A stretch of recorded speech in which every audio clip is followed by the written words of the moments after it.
मैं निशा आज आप सभी के समक्ष श्री राम, लक्ष्मण और रावण के बीच युद्ध की समाप्ति पर हुए एक संवाद को प्रकट करने जा रही हूँ। नाभि में लगे हुए श्री राम के तीर रावण को मृत्यु के द्वार तक धकेल चुके थे।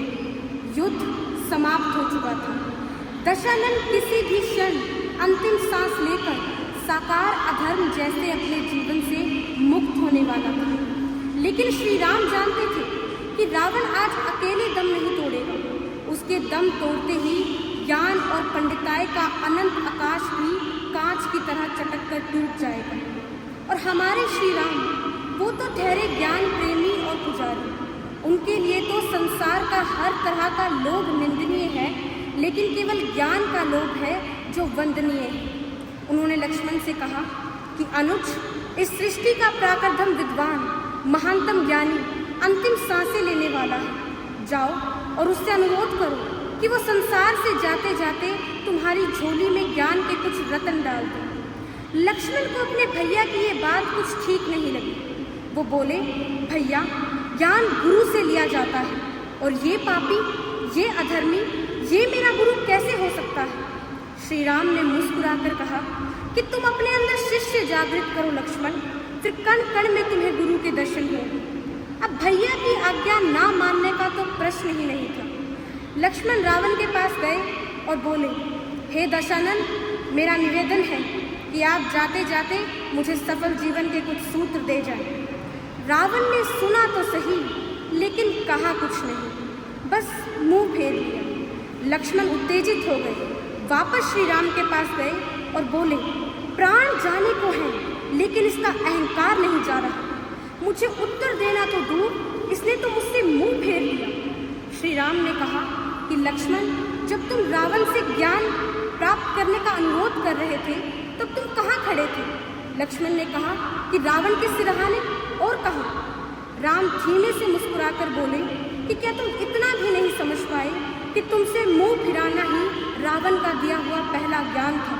और वो ज्ञान यह है कि शिष्य का स्थान गुरु के चरणों में है, उसके सर पर नहीं। इसके बाद लक्ष्मण वापस रावण के पास गए, उनके पैरों के पास खड़े हुए और सृष्टि के उस महानतम पंडित ने लक्ष्मण को सफल जीवन के कुछ सूत्र दिए। अब ये सूत्र क्यों महत्वपूर्ण है? क्योंकि उस व्यक्ति के मुख से निकले हैं जिसने अपने पुरुषार्थ से सब कुछ पा लिया और फिर अपने अहंकार से सब कुछ खो दिया। शून्य से संपूर्ण और संपूर्ण से शून्य की ये जो यात्रा रावण ने की थी, इससे श्री राम भली भांति अवगत थे और इसलिए वो चाहते थे कि रावण की इस अद्वितीय यात्रा का जो निचोड़ है, जो अर्थ है, जो अमृत है, वो उसके साथ समाप्त न होने पाए, बल्कि आने वाली पीढ़ियों के लिए रह जाए। पहला सूत्र, शुभस्य शीघ्रम। रावण ने कहा कि हे लक्ष्मण, मन का स्वभाव है सत्कर्मों को स्थगित करते रहना और दुष्कर्मों की ओर आकर्षित होना। कई बार मुझे विचार आया कि मैं श्री राम के चरण पकड़ लूं और सीता को ससम्मान वापस लौटा दूं, लेकिन मेरा मन, वही मन जो सत्कर्मों को टालता रहता है, आज नहीं कल कर लेंगे, कल नहीं फिर कभी कर लेंगे, उसने मेरे जीवन में पश्चाताप का वो कल, प्रायश्चित का वो पल कभी आने ही नहीं दिया। शुभस्य शीघ्रम लक्ष्मण, शुभस्य शीघ्रम। शुभ करने का विचार आए तो उसे कभी स्थगित मत करना, उसी क्षण विचार को कार्य में बदल देना। दूसरा सूत्र, किसी को कमजोर ना समझना। कौन? राम, वही वनवासी जो जंगल जंगल मारा मारा फिर रहा है। अरे वही अयोध्या का राजकुमार जिसके पास ना घर है, ना घाट, ना हाथी, ना घोड़े, ना राजपाट। वही तुच्छ मनुष्य, वो दशानन का सामना करेगा। दशानन जो इंद्र का सिंहासन जीत चुका है, जिसने नवग्रहों को बंदी बनाकर अपने महल के पिछवाड़े नतमस्तक की मुद्रा में खड़ा कर दिया, ऐसे महासुर से वो साधारण मानव टकराएगा? असंभव। लेकिन हुआ क्या लक्ष्मण? असंभव संभव हो गया। स्मरण रखना, अपने शत्रु को कभी कमजोर समझने की भूल मत करना, क्योंकि तिनके को तीर और कण को पर्वत बनने में देर नहीं लगती।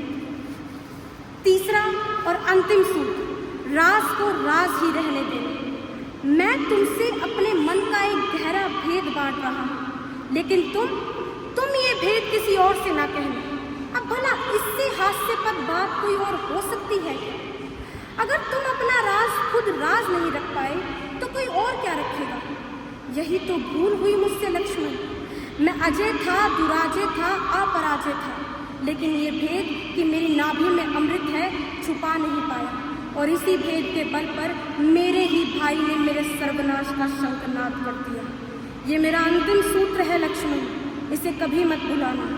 राम, श्री राम। और इसी के साथ दशानन ने अपने प्राण त्याग दिए। धन्यवाद। जय हो, शुभ हो।